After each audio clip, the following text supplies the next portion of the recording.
On behalf of the General Assembly, I have the Au nom de l'Assemblée générale, j'ai l'honneur de souhaiter la bienvenue à son Excellence, M. Barack Obama, président des États-Unis d'Amérique.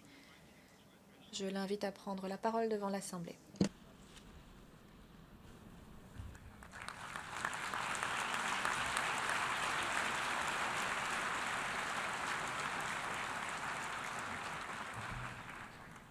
Mr. President, Monsieur le Président, Monsieur le Secrétaire général, Mesdames et Messieurs les représentants, Mesdames et Messieurs, il y a 70 ans, après la création de l'ONU, 70 années plus tard, il vaut la peine de réfléchir à ce que les membres de l'ONU ont aidé à réaliser. Après les cendres et les décombres de la Seconde Guerre mondiale, ayant vu le pouvoir incroyable de l'ère atomique, les États-Unis ont travaillé avec de nombreuses nations ici représentées pour prévenir une troisième guerre mondiale, en forgeant des alliances avec d'anciens adversaires, en appuyant l'apparition régulière de démocraties solides responsables envers les populations, au lieu de responsables envers une puissance étrangère, et en construisant un système international qui oppose un coup à ceux qui préfèrent le conflit plutôt que la coopération, un ordre qui reconnaît la dignité et la valeur égale de tous les peuples. Voilà l'œuvre de cette décennie. C'est l'idéal que défend cet organe-ci quand il agit au mieux. Bien sûr, trop souvent, collectivement, nous avons été en deçà de ces idéaux.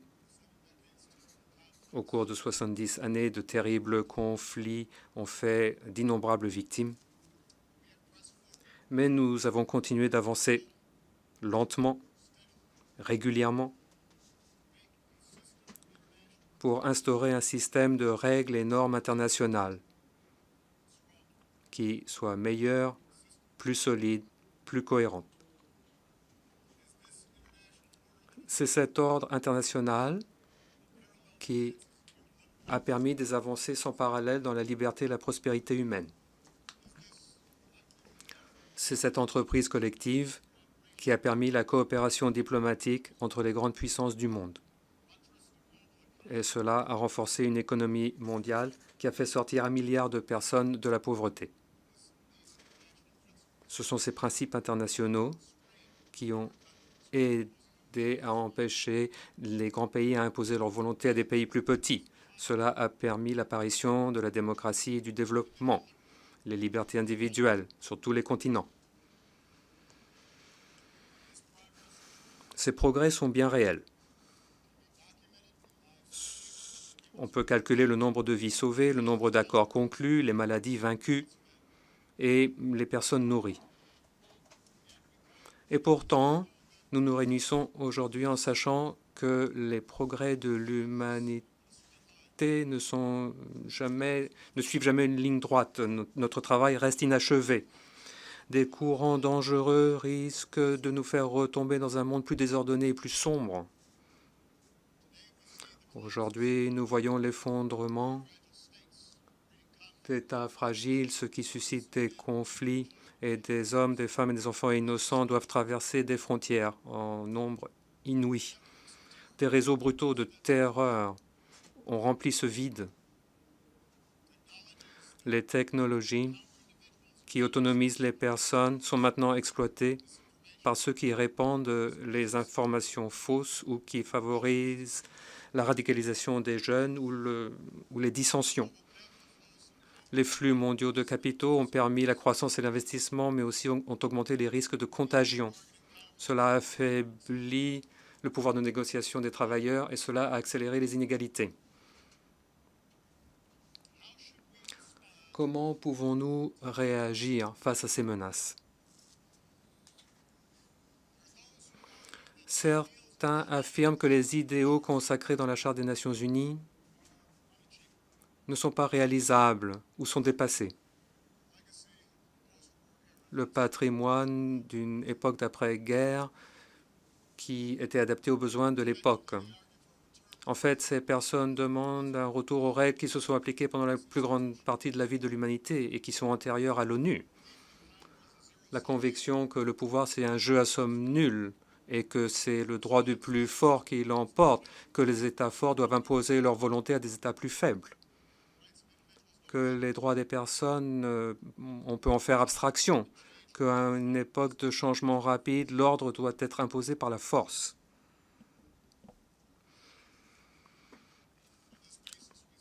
Sur cette base, nous voyons de grandes puissances contrevenir au droit international en affirmant leur puissance. Nous voyons une érosion de principes démocratiques, de droits de l'homme, qui sont pourtant fondamentaux pour la mission de l'ONU. Les informations sont contrôlées strictement, l'espace de la société civile est restreint. On nous dit que de tels reculs sont nécessaires pour l'emporter sur le désordre, que c'est la seule façon d'éliminer le terrorisme ou d'empêcher les ingérences étrangères. D'après cette logique, on devrait appuyer des tyrans comme Bachar al-Assad, qui laissent tomber des barils d'explosifs pour tuer des enfants innocents, car l'autre variante est sûrement pire. Le scepticisme croissant au sujet de l'ordre international se retrouve également dans les démocraties les plus avancées. Nous voyons une plus grande polarisation, des impasses plus fréquentes, des mouvements à l'extrême droite et parfois à l'extrême gauche qui insistent pour faire cesser le commerce, qui renforce nos liens avec d'autres nations, qui demandent qu'on construise des murs pour empêcher les migrants de traverser les frontières. Nous voyons les peurs de gens qui sont exploités, des appels au sectarisme, au tribalisme, au racisme, l'antisémitisme,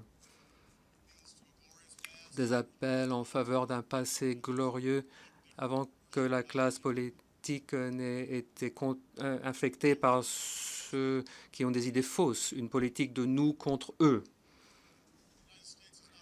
Les États-Unis ne sont pas à l'abri de ces menaces. Alors même que notre économie connaît la croissance et que nos militaires sont rentrés d'Irak et d'Afghanistan dans leur grande majorité, nous voyons au cours de nos débats concernant le rôle de l'Amérique dans le monde, nous voyons la notion d'une interprétation de la puissance qui est définie par l'opposition à d'anciens ennemis, les adversaires perçus, une Chine qui connaît une montée en puissance, une Russie qui connaît une résurgence, un islam qui est incompatible avec la paix. Nous sommes témoins d'un argument qui est avancé, selon lequel le seul pouvoir qui compte pour les États-Unis, c'est des déclarations belliqueuses et la puissance militaire. D'aucuns affirment que la coopération et la diplomatie n'obtiendront pas de résultats. En tant que président des États-Unis, je garde à l'esprit les dangers que nous affrontons. Cela fait partie de mon quotidien. Je dirige l'armée la plus puissante que le monde ait jamais connue. Je n'hésiterai jamais à protéger mon pays ou encore nos alliés unilatéralement et par la force lorsque c'est nécessaire. Mais je m'adresse à vous aujourd'hui en étant convaincu de valeurs fondamentales. Les nations du monde ne peuvent pas en revenir aux manières anciennes des conflits et de la coercition. Nous ne pouvons pas nous tourner vers le passé. Nous vivons dans un monde intégré, un monde dans lequel nous avons tous des enjeux pour les succès des uns et des autres. Nous ne pouvons pas nous opposer à ces forces d'intégration. Aucune nation ici représentée ne peut s'isoler de la menace du terrorisme ou le risque de la contagion financière, les flux des migrants ou les dangers d'une planète qui se réchauffe. Les désordres que nous voyons ne sont pas suscités uniquement par la concurrence entre les nations, ni une seule idéologie. Et si on ne peut pas travailler plus efficacement ensemble, nous allons tous pâtir des conséquences. C'est vrai également pour les États-Unis. Quelle que soit la puissance de notre armée, quelle que soit la force de notre économie, nous comprenons que les États-Unis ne peuvent pas résoudre à eux seuls tous les problèmes de la planète.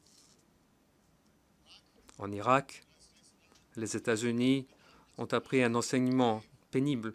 Même des dizaines de milliers de soldats courageux, des billions de dollars de notre trésor national, cela ne peut pas imposer la stabilité à un pays étranger.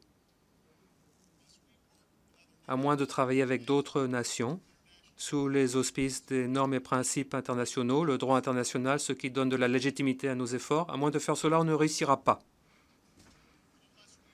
Et à moins de travailler ensemble pour vaincre les idées qui animent différentes communautés dans un pays comme l'Irak, qui conduisent à un conflit dans un tel pays, tout ordre que peuvent imposer nos militaires ne sera que provisoire.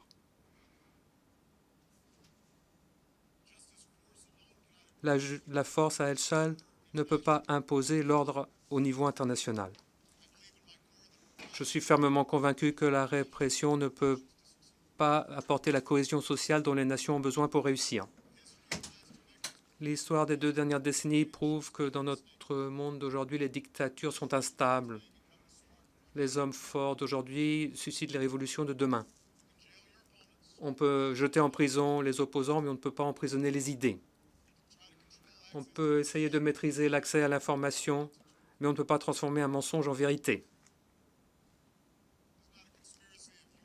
Ce n'est pas un complot d'ONG soutenu par les États-Unis qui expose la corruption et qui suscite les attentes de populations dans le monde entier. C'est la technologie, les médias sociaux et le souhait de tous les peuples de faire leur propre choix pour la façon d'être gouvernés. Un souhait inextinguible. Dans le monde d'aujourd'hui, la mesure de la force n'est plus définie par la maîtrise de territoire. La prospérité durable ne vient pas seulement de la capacité d'avoir accès et d'extraire des matières premières. La force des nations dépend du succès des populations, les connaissances, l'innovation, l'imagination des populations, la créativité, les possibilités, les chances, les dynamiques, et cela dépend de la sécurité personnelle et de la bonne gouvernance. La répression interne et l'agression étrangère sont des symptômes de l'échec pour ce qui est de jeter ces fondements-là.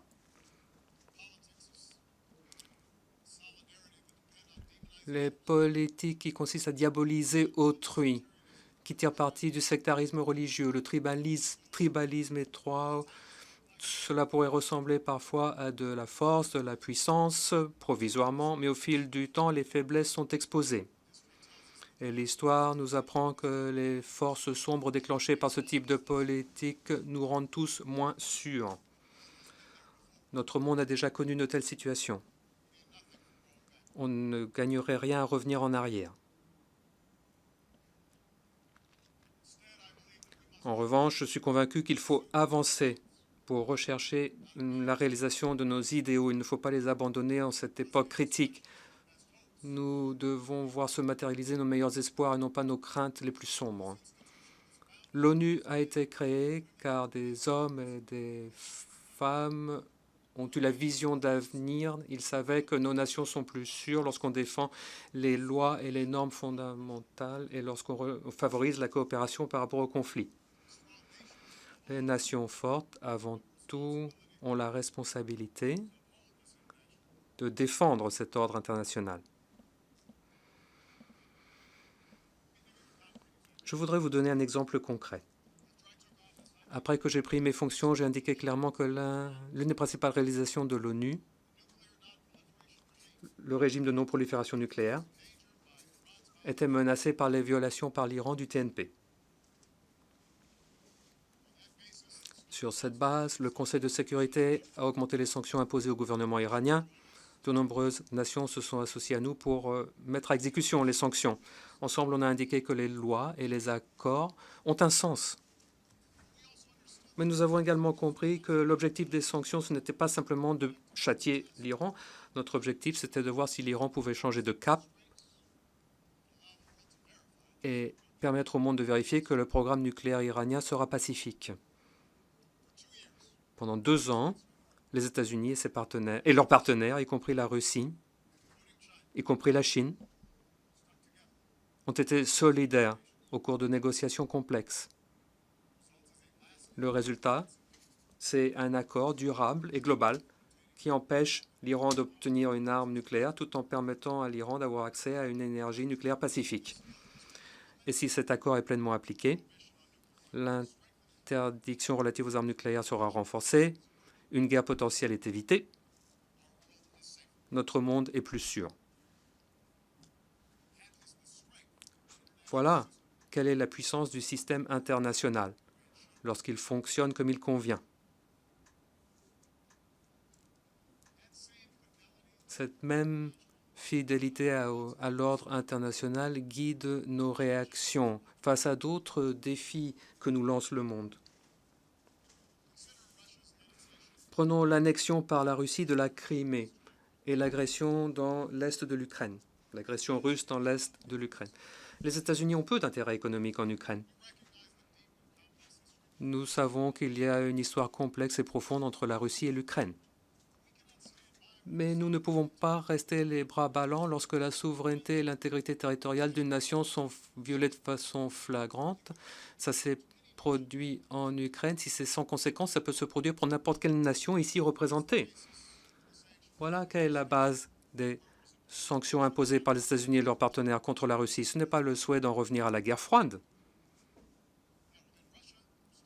En Russie, les médias contrôlés par l'État pourraient décrire ces avancées comme étant des exemples d'une Russie connaissant la résurgence, une vue partagée par plusieurs politiques et commentateurs aux États-Unis qui ont toujours été très sceptiques à l'égard de la Russie et qui maintenant semblent être convaincus qu'une nouvelle guerre froide se profile à l'horizon.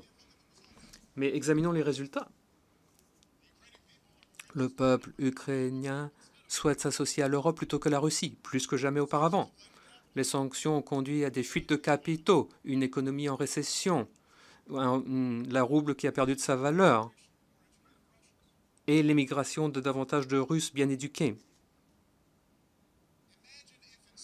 Imaginez la situation si au contraire la Russie avait participé à une véritable diplomatie et avait travaillé avec l'Ukraine et la communauté internationale pour que les intérêts de tout un chacun soient protégés. Ce serait préférable pour l'Ukraine, mais aussi pour la Russie, et préférable pour le monde entier. C'est pour cela que nous continuons d'insister pour que cette crise soit réglée. Une façon permettant à une Ukraine souveraine et démocratique de maîtriser son territoire et de maîtriser son avenir, son destin. Non pas parce que nous souhaitons isoler la Russie, nous ne le souhaitons pas, mais nous souhaitons une Russie solide qui souhaite travailler avec nous pour renforcer le système international tout entier.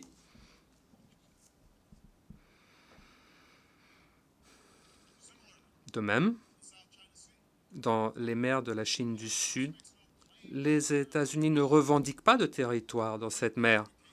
Nous ne présentons pas de revendications, nous ne les traitons pas, mais comme toute nation ici représentée, nous avons des intérêts pour défendre les principes fondamentaux de la liberté de navigation et la liberté du commerce, et pour régler les différends au moyen du droit international, et non pas le droit du plus fort.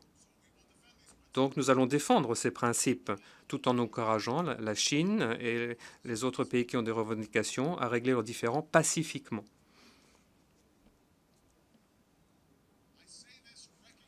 Je l'affirme en sachant que la diplomatie est difficile.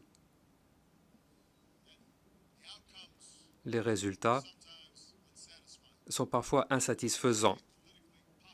C'est rarement populaire sur le plan politique. Mais je pense que les dirigeants de grandes nations, en particulier, ont l'obligation de prendre de tels risques, justement parce que nous sommes suffisamment forts pour protéger nos intérêts lorsque la diplomatie échoue. Je pense également que pour pouvoir avancer en cette ère nouvelle, nous devons être suffisamment forts pour le reconnaître lorsque l'action menée ne fonctionne pas.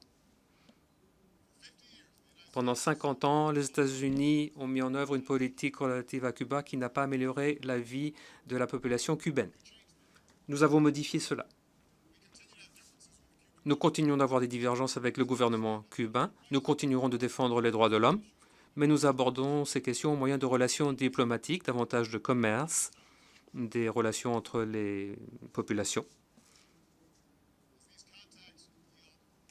Alors que ces contacts permettent des progrès, je suis convaincu que notre Congrès, à terme, lèvera l'embargo qui ne devrait plus être en place.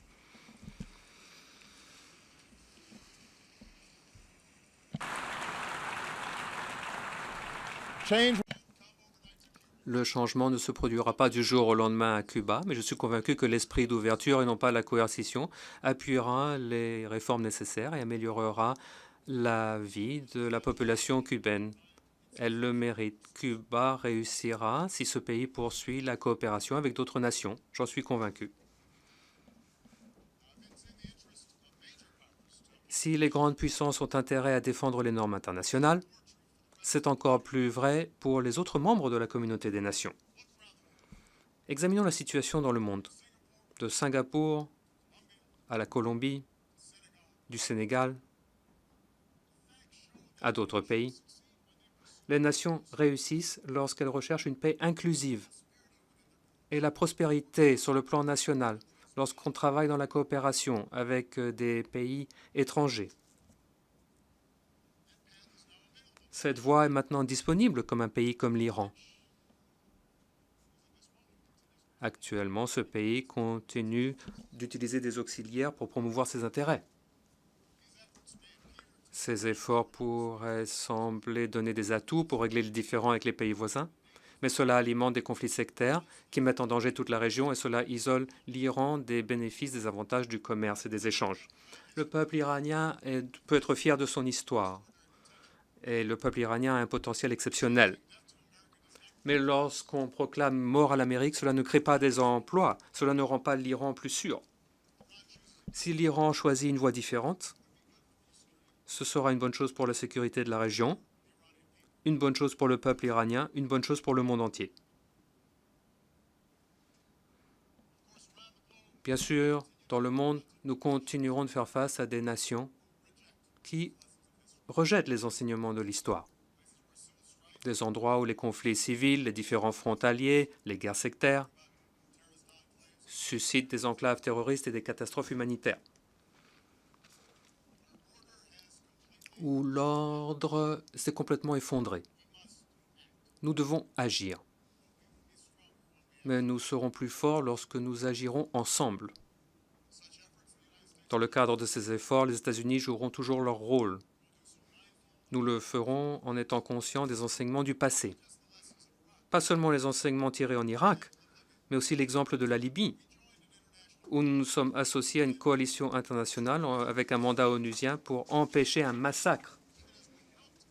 Alors même qu'on a aidé le peuple libyen à mettre fin au règne d'un tyran, notre coalition aurait dû en faire plus pour remplir le vide qui avait été créé. Nous savons gré à l'ONU des efforts déployés pour mettre en place un gouvernement d'unité. Nous apporterons une aide à tout gouvernement libyen légitime alors qu'il va travailler pour rassembler le pays. Mais nous devons également être conscients du fait qu'on doit travailler plus efficacement à l'avenir en tant que communauté internationale pour renforcer les capacités pour notamment les États en détresse, et cela avant leur effondrement. C'est pour cela qu'on doit se féliciter du fait qu'un peu plus tard aujourd'hui, les États-Unis vont s'associer à plus de 50 pays pour dégager de nouvelles capacités, des moyens d'infanterie, de renseignement, des hélicoptères, des hôpitaux et des dizaines de milliers de militaires pour renforcer le maintien de la paix de l'ONU.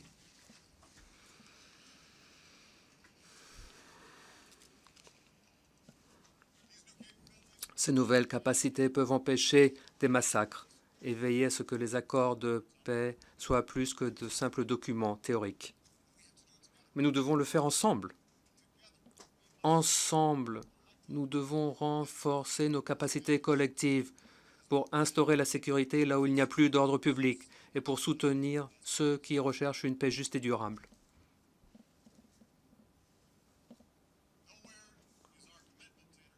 Notre attachement à l'ordre international est mis à l'épreuve en Syrie, plus que partout ailleurs.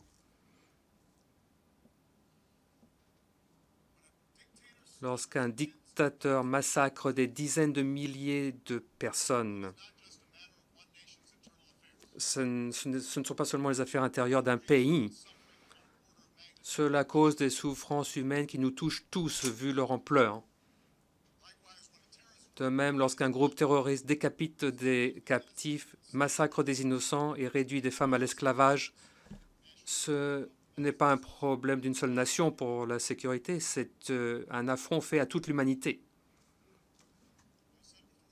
Je l'ai déjà dit et je le répète, on ne peut pas cautionner l'EIIL qui recherche l'apocalypse et les États-Unis utilisent leurs militaires dans le cadre d'une vaste coalition pour s'en prendre à l'EIIL. Nous sommes déterminés à veiller à ce qu'il n'y aura jamais de sanctuaire pour les terroristes qui commettent de tels crimes. Et nous avons démontré pendant plus de 10 ans de traque d'Al-Qaïda, nous avons démontré que les extrémistes ne l'emporteront pas contre nous. La puissance militaire est nécessaire, mais elle n'est pas suffisante pour régler la situation en Syrie. La stabilité durable ne peut s'instaurer que lorsque le peuple syrien forgera un accord permettant de vivre dans un pays stable et solidaire. Les États-Unis sont prêts à travailler avec toute nation, y compris la Russie et l'Iran, pour régler le conflit en Syrie. Mais nous devons être conscients qu'après tant d'effusions de sang, tant de massacres, on ne peut pas en revenir au statu quo d'avant le conflit. Souvenons-nous du début du conflit, de la guerre. Assad a réagi face à des manifestations pacifiques en augmentant la répression et les meurtres. Et cela, à son tour, a créé un environnement permettant le conflit actuel. Assad et ses alliés ne peuvent pas simplement pacifier la grande majorité d'une population qui a été brutalisée par des armes chimiques et par des bombardements sans discernement. Certes, le réalisme veut qu'il faut des solutions de compromis pour mettre fin au combat et pour vaincre l'EIIL et l'éliminer. Mais il faut également une transition bien gérée en s'écartant d'Assad et en faisant appel à de nouveaux dirigeants. Un gouvernement inclusif qui doit mettre fin au chaos pour que le peuple syrien puisse commencer la reconstruction. Nous savons que l'EIIL, qui est apparu après le chaos en Irak et en Syrie, dépend d'une guerre perpétuelle pour survivre. Mais nous savons également qu'une idéologie empoisonnée permet l'expansion de l'EIIL. Et une partie de notre travail, c'est de travailler pour rejeter un tel extrémisme qui infecte trop de nos jeunes. Une partie de cet effort doit être un rejet constant par les musulmans de ceux qui déforment l'islam pour prêcher l'intolérance, promouvoir la violence. Et cela doit également permettre aux non-musulmans de rejeter l'ignorance qui met sur un pied d'égalité l'islam et la terreur.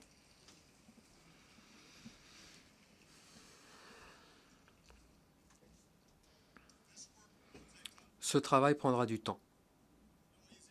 Il n'y a pas de réponse facile en Syrie, pas de réponse simple aux changements qui se produisent dans une grande partie de l'Afrique du Nord et du Moyen-Orient. Mais tant de familles ont besoin d'aide immédiatement. Elles n'ont pas de temps. C'est pour cela que les États-Unis augmentent le nombre de réfugiés que nous accueillons dans notre pays. C'est pour cela que nous continuerons d'être le principal bailleur de fonds en versant de l'aide pour soutenir ces réfugiés. Aujourd'hui, nous lançons de nouveaux efforts pour que nos peuples, nos universités, nos ONG puissent apporter une aide également. Car face à des familles qui souffrent, notre nation d'immigrants se retrouve dans ces personnes qui souffrent. Bien sûr, dans l'ancien temps, le sort des réfugiés, des marginalisés, des personnes sans voix au chapitre étaient à la périphérie des préoccupations du monde. Cela n'avait aucune importance. Actuellement, nos préoccupations à l'égard de ces personnes sont animées par la conscience morale, mais devraient être animées aussi par un intérêt bien compris. Il faut aider les personnes qui ont été repoussées sur les marges de notre monde. Ce n'est pas de la charité, c'est une question de sécurité collective. Et le but de l'ONU, ce n'est pas simplement d'éviter les conflits, c'est de galvaniser l'action collective qui permet d'améliorer la vie de toutes les populations sur la planète. Nous avons pris des engagements en faveur des objectifs de développement durable. Cela correspond à cette vérité. Je pense que le capitalisme a créé plus de richesses et de possibilités que n'importe quel autre système dans le monde. Mais à partir des grandes villes et jusque dans les villages ruraux dans le monde entier, nous savons que la prospérité est hors d'atteinte pour trop de personnes. Comme sa sainteté, le pape François nous l'a rappelé, nous sommes plus forts lorsque nous protégeons les plus faibles, lorsqu'on les considère comme étant égaux dans la dignité, égaux à nous, égaux à nos filles, à nos fils. Nous pouvons lutter contre les maladies évitables, éliminer le VIH-Sida, nous pouvons éliminer les pandémies qui ne connaissent pas les frontières. Peut-être que cela ne fait pas la une des journaux, mais alors qu'on a réussi à juguler l'épidémie d'Ebola, cela montre qu'on peut sauver plus de vies que jamais auparavant. On peut éliminer la pauvreté, la misère, mais il faut un engagement soutenu à l'égard de nos peuples pour que les agriculteurs puissent nourrir davantage de personnes, pour que les entrepreneurs puissent créer une société sans verser de pot de vin, pour que les jeunes aient les compétences et les capacités nécessaires pour réussir dans cette économie fondée sur les connaissances. Nous pouvons promouvoir la croissance grâce à un commerce correspondant à des normes plus élevées. C'est ce que nous faisons avec le partenariat transpacifique, un accord commercial qui représente presque 40% de l'économie mondiale, un accord qui va ouvrir des marchés tout en protégeant les droits des travailleurs, tout en protégeant l'environnement, qui permet au développement de devenir durable.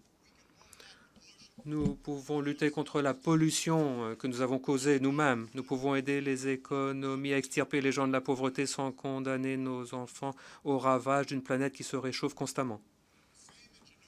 La même ingéniosité qui a produit l'ère industrielle, l'ère informatique, nous permet d'exploiter le potentiel de l'énergie propre. Aucun pays ne peut échapper au ravage du changement climatique et le leadership, c'est privilégier les générations futures. Les États-Unis œuvreront avec toutes les nations qui ont la volonté de jouer leur rôle pour qu'ensemble on puisse se réunir à Paris pour relever ce défi avec détermination. Et enfin, notre vision d'avenir pour l'Assemblée générale, et j'en suis convaincu, l'idée c'est d'avancer plutôt que de reculer. Et cela nécessite qu'on défende les principes démocratiques permettant aux sociétés de réussir.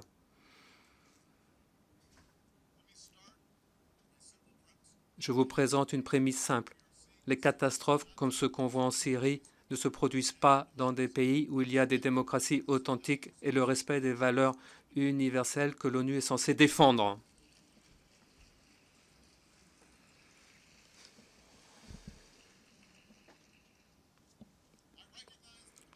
Je sais que les démocraties peuvent revêtir différentes formes dans différentes régions du monde.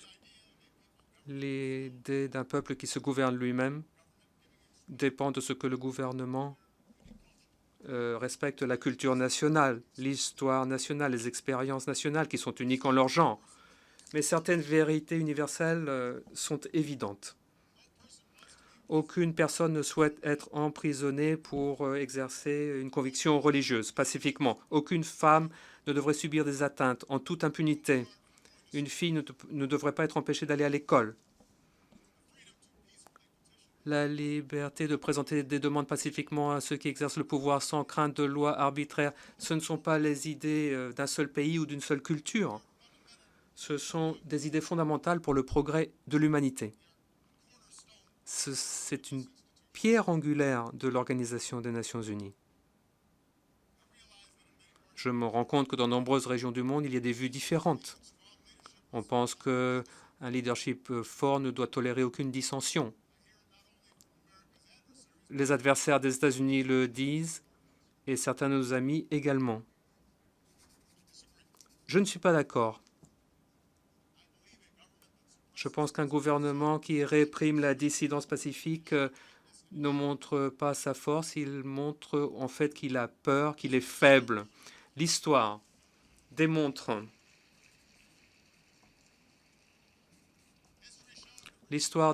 que les régimes qui craignent leur propre peuple s'effondreront à terme.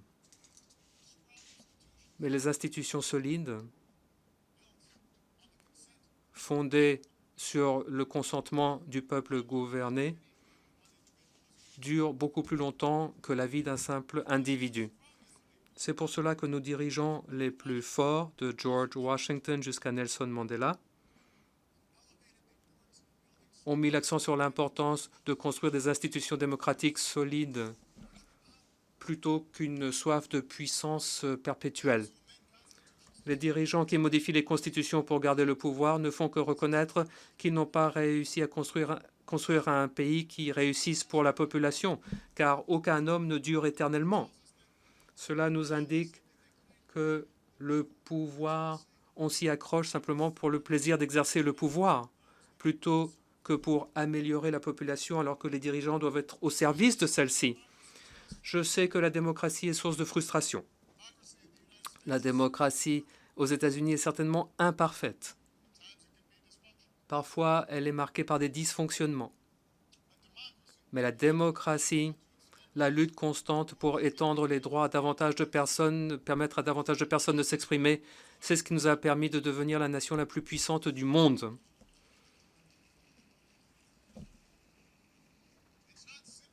Ce n'est pas simplement une question de principe, ce n'est pas une idée abstraite. La démocratie inclusive rend les pays plus forts. Lorsque les partis d'opposition peuvent accéder au pouvoir pacifiquement grâce aux élections, un pays obtient des idées nouvelles, est inspiré par des idées nouvelles. Lorsque les médias peuvent informer le grand public, la corruption est exposée et peut être éliminée. Lorsque la société civile s'épanouit, les communautés peuvent résoudre les problèmes que les gouvernements ne peuvent pas nécessairement résoudre à eux seuls. Lorsque les immigrants sont bien accueillis, les pays sont plus productifs, plus dynamiques. Lorsque les filles peuvent être scolarisées, avoir un emploi, saisir les chances en nombre illimité, c'est là qu'un pays réalise son plein potentiel.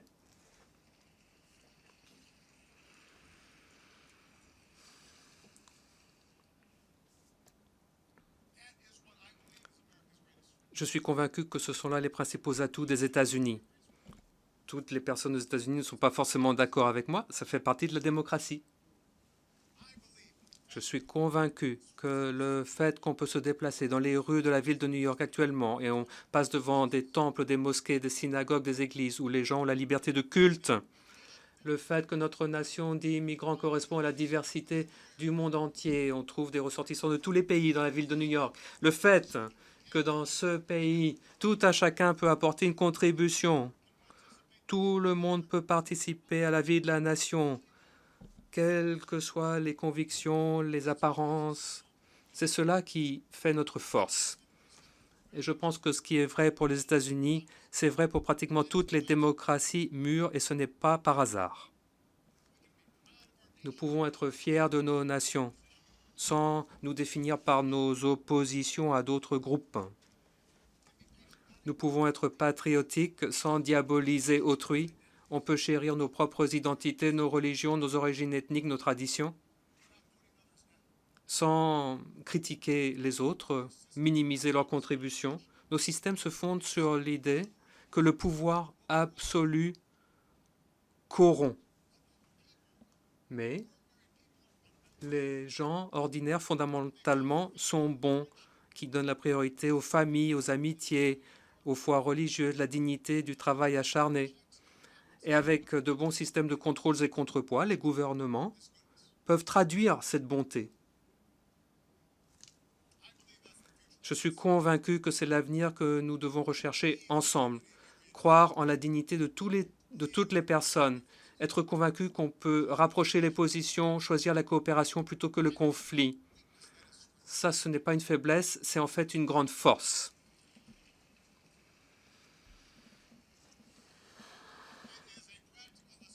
C'est une nécessité concrète dans ce monde interdépendant.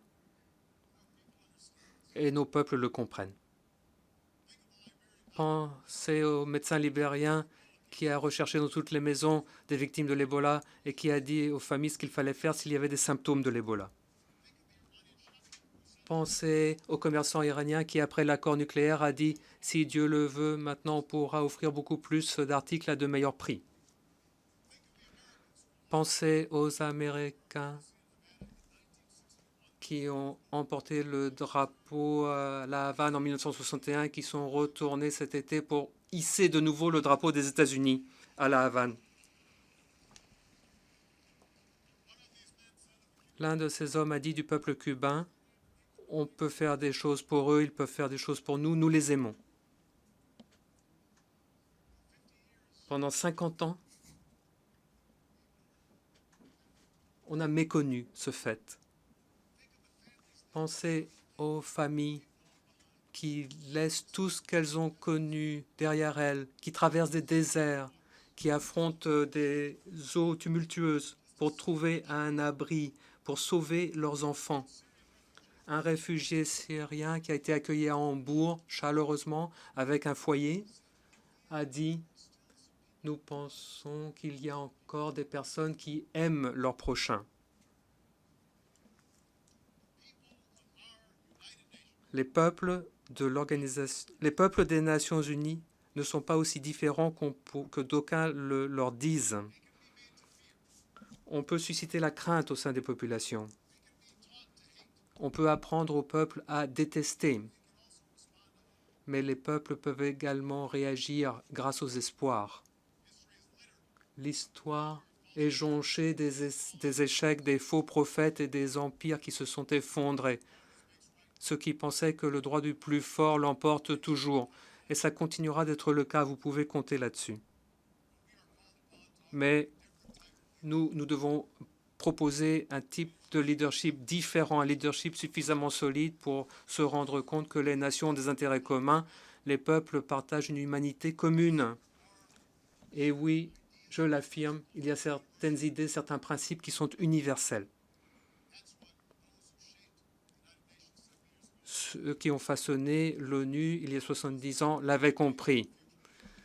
Transférons cette foi à l'avenir, car ce n'est qu'ainsi qu'on pourra garantir un avenir meilleur pour mes enfants et pour vos enfants. Je vous remercie beaucoup.